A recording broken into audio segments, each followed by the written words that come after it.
À Biomimicry Europa, on est très fort inspiré par la démarche de Janine Binius, qui est une naturaliste américaine et qui justement a choisi de se focaliser sur les innovations inspirées par la nature dans un sens de plus de durabilité. Et ça nous permet vraiment d'aller plus loin, effectivement, que juste imiter la biologie pour le plaisir ou pour l'exploit, mais plutôt de vraiment sélectionner ce que la nature a à nous dire et à nous apporter par rapport à notre problème essentiel actuellement, qui est de vivre en équilibre avec le reste de la Terre et le reste des espèces qui vivent sur Terre. L'évolution nous propose littéralement 3 milliards d'années de recherche et développement, et on peut considérer toutes les espèces qui vivent aujourd'hui sur Terre, et même certaines espèces fossiles, comme étant les experts en durabilité que nous pouvons interroger maintenant qu'on rentre vraiment dans cette nouvelle ère de questionnement par rapport à ça. Le biomimétisme, je dirais façon durabilité, se conjugue effectivement à 3 niveaux. Le premier niveau est le niveau de s'inspirer des formes. C'est le niveau le plus simple d'une certaine façon et qui d'ailleurs ne garantit pas nécessairement la durabilité, ça je vais y revenir, mais c'est donc ce niveau de la forme dans lequel on retrouve en premier notamment l'effet lotus. L'effet lotus est typiquement un effet de forme puisque c'est la nanoforme, la forme fine de la structure de la feuille qui lui donne ses propriétés. Un autre exemple du même type, c'est le scarabée de Namibie qui inspire les récolteurs d'eau au Chili et ailleurs. C'est aussi un effet de forme.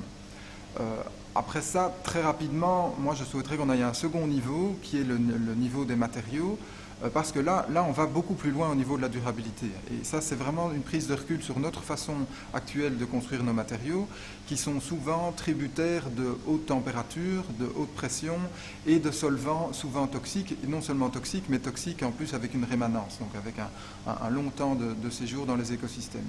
Et là, la nature et les organismes vivants ont énormément à nous apprendre. On a des beaux exemples derrière, encore une fois, avec les récifs coralliens. Les récifs coralliens, finalement, aussi bien à travers le corail que les mollusques, donc les coquillages, finalement, qu'est-ce qu'ils nous montrent? Ils nous montrent que le CO2, qui est justement un problème pour nous à l'heure actuelle, leur sert de matériau de construction.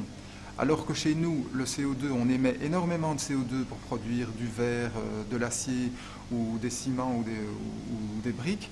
Là, au contraire, les briques vont être CO2 positives. Elles vont fixer, en combinant du CO2 et le calcium qu'il y a dans l'eau, via les carbonates, on arrive à cette structure de calcite, de calcaire, de carbonate de calcium, qui permet finalement de recycler un déchet, le CO2, en matériaux. Si maintenant on va au troisième niveau, au niveau des écosystèmes, là ce qui va nous intéresser, ce ne sont plus les trucs des espèces en tant que telles, mais plutôt les relations qu'elles ont entre elles. Et là, on va en particulier se référer à des écosystèmes dits matures, des écosystèmes très stables et très complexes. Stable, ça se discute, mais en tout cas avec une stabilité dynamique, dont les récifs coralliens sont encore une fois un excellent exemple, et dans lequel on retrouve toute une série de principes de fonctionnement dont il serait temps qu'on s'inspire. Alors le premier, qui est sans doute le principe largement au-dessus de tous les autres, c'est le fait qu'en général, la vie crée des conditions propices à la vie. Et ça, c'est quelque chose, par exemple, quand on s'intéresse à nos villes, qui pourrait être utile, plutôt que de considérer la ville comme un endroit où un peu parasite finalement par rapport au reste du territoire, de pouvoir considérer la ville comme un endroit accueillant pour la vie, ce qu'elle n'est pas encore exactement à l'heure actuelle. Alors au-delà de ce principe-là, on peut en décliner un certain nombre. Par exemple, dans les écosystèmes, il n'y a pas de déchets. Chaque déchet produit par une espèce va être recyclé comme matière première par une autre. Il y a actuellement des initiatives de transposition de ce principe-là qui existent. C'est notamment ce qu'on appelle l'écologie industrielle, qui consiste en fait à mettre des entreprises les unes à côté des autres, mais justement en les sélectionnant tels que les déchets de l'une puissent servir de matière première à l'autre. Un deuxième principe, mais on est toujours au niveau des principes, c'est de se nourrir localement.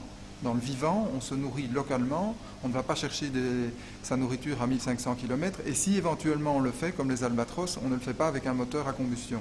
On le fait de façon pratiquement gratuite en énergie. Ce qui nous conduit d'ailleurs à l'utilisation de l'énergie. Dans la nature, on essaye d'utiliser les énergies gratuites, et essentiellement les énergies de flux. La plupart du temps, on est branché sur le soleil directement. On ne s'intéresse pas aux énergies de ressources ou de stock comme le sont les combustibles fossiles. Alors encore un autre principe du vivant qui est très important, c'est la gestion de la toxicité. La toxicité existe dans le vivant.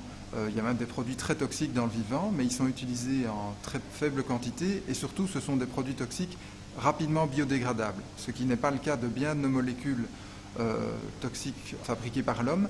Et là, il y a vraiment aussi un modèle à prendre, c'est de ne s'appuyer que sur des molécules qui soient biodégradables, qui puissent rapidement être dégradées en autres molécules qui, elles, ne poseront pas de problème de toxicité et qui ne vont pas s'accumuler dans les écosystèmes.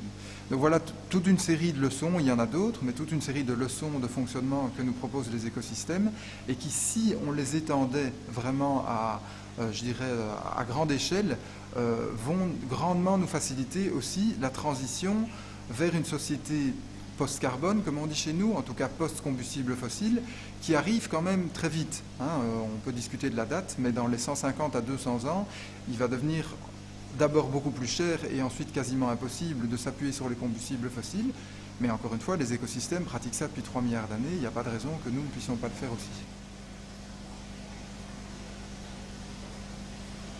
Avec Lux Keuten, ça a vraiment été une rencontre, et je pense vraiment une rencontre dans les deux sens. Dans le sens où lui, effectivement, proposait ces cités utopiques, qu'il présentait, je dirais justement, avec beaucoup de modestie, comme étant vraiment utopiques dans le sens où on ne sait pas évoluer vers ça en 20 ans.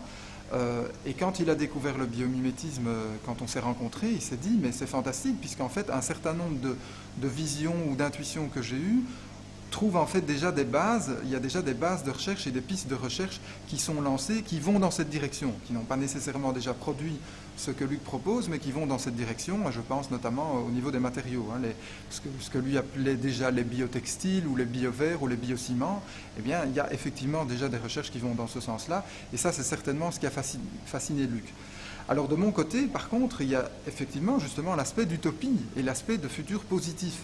Quand on baigne dans les changements climatiques et dans les prévisions toujours très pessimistes vers quoi tend notre société, c'est très important de pouvoir proposer des futurs positifs. Et quand je dis c'est très important, c'est aussi très dynamisant. Moi, je le vois en conférence.